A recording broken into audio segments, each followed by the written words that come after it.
কবিতা ভারতবর্ষ, কবি দেবেশ ঠাকুর।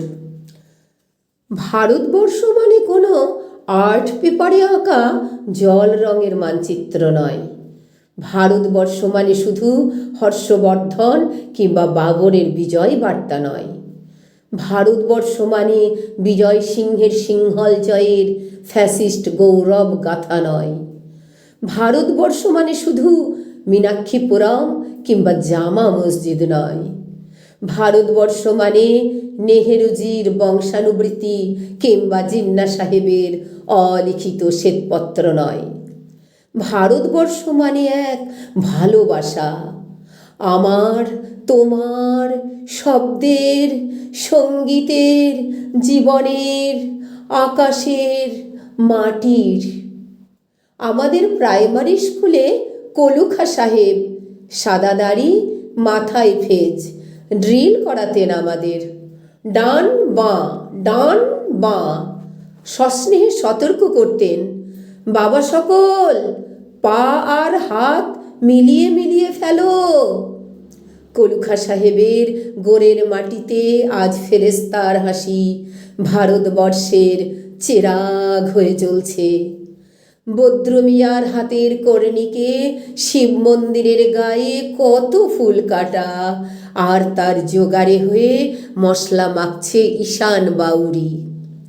আমার ভারতবর্ষে কোনো গেরুয়া রাজনীতিবিদ কিংবা ইমামের নির্দেশিকা নেই।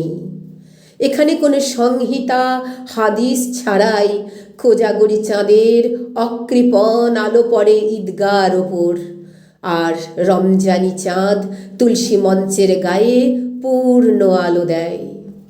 নিয়ামত শেখ আর গোকুল মাহাতো এক পাটাতনে ধান ঝাড়ে। সোনালি গোবিন্দভোগে খামারে ঠিকরে পড়ে সোনালি আলো। পদন মাঝি দাঁড় টানত যুবতী গঙ্গায়, বৈঠা ধরত হোসেনুর মাঝি। সামলে চলো মাঝি, ছামুতে কাঁচাখাঙির গাং, চোরাবালির চর আর ঘূর্ণিজলার ঘাট। আমার ভারতবর্ষ মানে রবি ঠাকুরের মধ্যে নজরুল, রবিশঙ্কর আর আলী আকবরের যুগলবন্দি, গণেশ পাইন আর মকবুল ফিদার রঙিন ছবি। আমার ভারতবর্ষ মানে লালন ফকিরের গান। আমার ভারতবর্ষে আমি শুনেছি মোহাম্মদ রফির সঙ্গে লতার ডুয়েট, দেখেছি পাল্লা দিয়ে আজহারের সঙ্গে শচীনের দৌড়।